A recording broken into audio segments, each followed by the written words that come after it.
이 말씀 주신 원천세, 부가세, 법인세, 종합소득세 이 네 가지 세금 업무 외에 세무 업무 외에 뭐 또 중요한 업무들이 또 있을까요? 네, 일단은 저 같은 경우는 뭐 상속, 증여, 양도에 대한 업무도 간혹 이제 회계사님들을 도와서 진행을 좀 하고 있는 부분이 있습니다. 오, 세 가지가 비슷한 것 같으면서도 다를 것 같은데요. 저 많이 세 가지가 확실히 다 엮여 있기는 해요. 네, 어떻게 구분할 수 있나요, 저희가?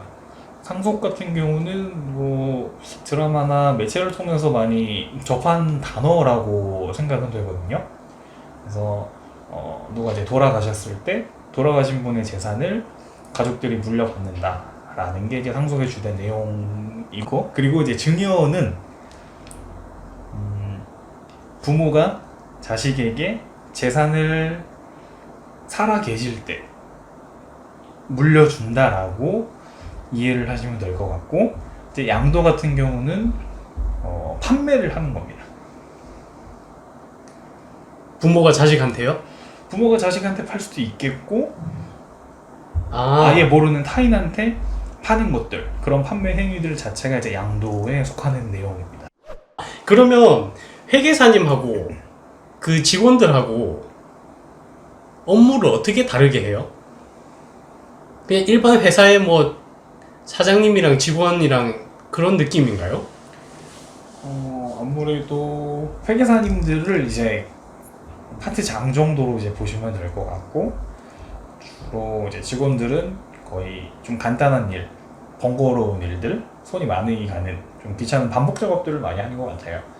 상속 업무를 하면서 주로 이제 설명을 드리면, 상속 재산이 일정 금액을 초과하는 경우에는 그 돌아가신 분의 금융 재산, 그 은행 계좌 거래 내역을 한 10년 정도를 다 훑어야 됩니다. 그래서 이 훑는데 엑셀 파일로 뭐 정리를 한다던가 하는 일들, 그런 일들을 이제 주로 도와서 하고 있고, 이 거래 내역을 보다 보면은 가족 간에 이제 증여로 의심이 되는 경우도 있고, 그러한 내용들이 이제 발견이 되기 때문에 아주 중요한 내용이기도 하긴 하죠. 자, 영업은 누가 해와요?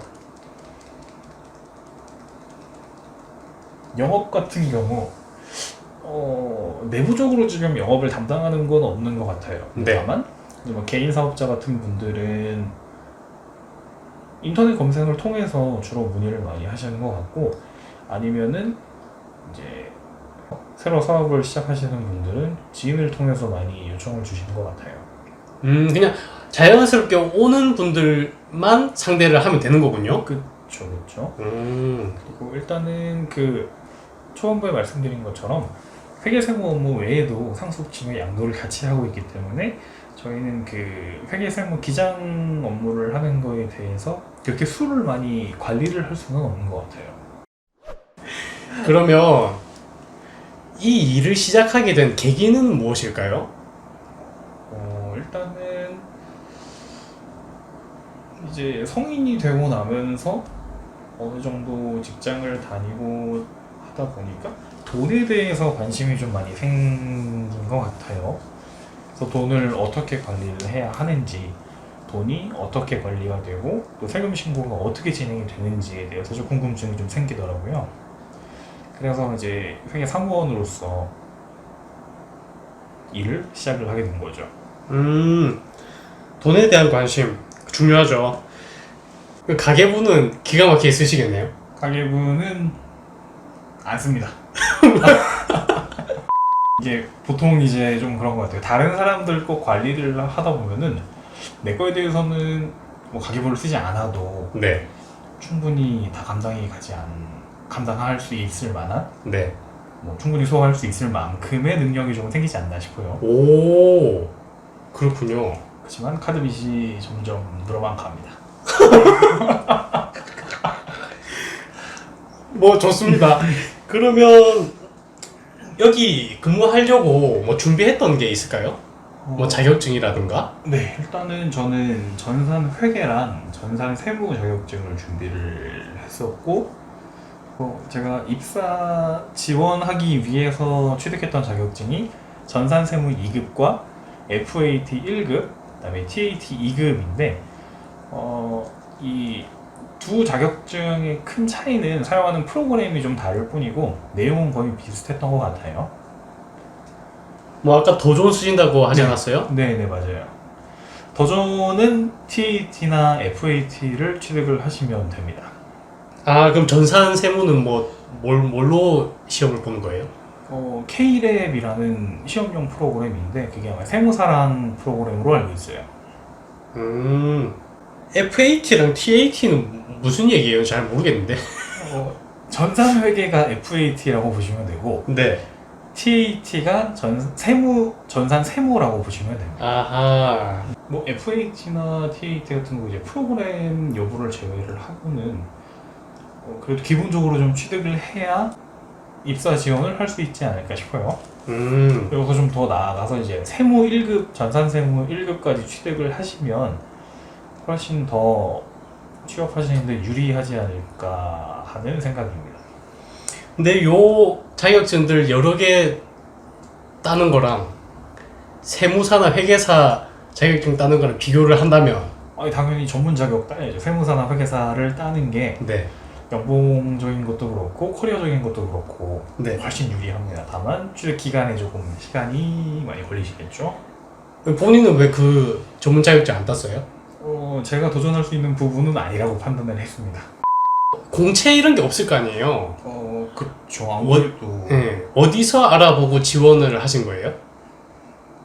일반적으로 다 사용하시는 채용 사이트에서도 조금 내용을 봤고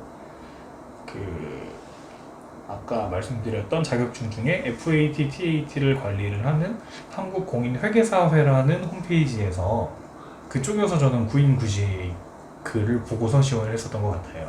아, 관련 자격이 있으니까 근무 환경은 좀 어때요? 근무 환경 같은 경우 이게 뭐 법인마다도 조금 다르겠지만 제가 속한 법인 기준으로 말씀드리자면은 또 저희 법인 내에서 팀마다 또 좀 조금씩 달라요. 네. 그래서 이게 요즘에 이제 뭐 한창 코로나 때문에 재택근무도 많이 하시고 하다 보니까 재택근무가 익숙해져서 재택으로 하시는 분들도 계시고 혹은 뭐 아침에 출근 안 하시고 저녁에 출근하시는 분도 계시고요. 그래서 일을 하는 데 있어서 스스로 감당할 수 있는 부분, 뭐 처리를 할 수 있는 부분 내에서는 시간 활용은 좀 자유로운 것 같은데 일단 저는 그건 안 됩니다. 오전에 출근을 무조건 해야 되고요. 가령 뭐 특별한 경우에만 재택근무를 진행을 하고 있고요. 본인은 왜 시간 활용에 자율성이 없어진 거예요?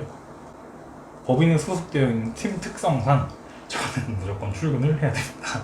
팀이 어떻게 나뉘어져 있어요? 이제 각 회계사님들별로 팀을 구성을 한다고 보시면 될 것 같아요. 아, 그럼 각 회계사님들은 각자 뭐 다른 업무를 하시나요? 다른 팀장일 거 아니에요? 그쵸? 뭐 일반적으로 아까 말씀드렸던 이제 뭐 개인 사업자나 법인 사업자에 대한 기장 업무를 하시는 분들도 계시고 이 기장 업무를 제외를 하고 뭐 감사에 대한 업무만 주로 하시는 분들도 계시고요. 혹은 이제 간혹 이제 회계사님들끼리 새로 또 팀을 짜서 감사 같은 거를 이제 협업으로 진행을 하시는 경우도 있고요.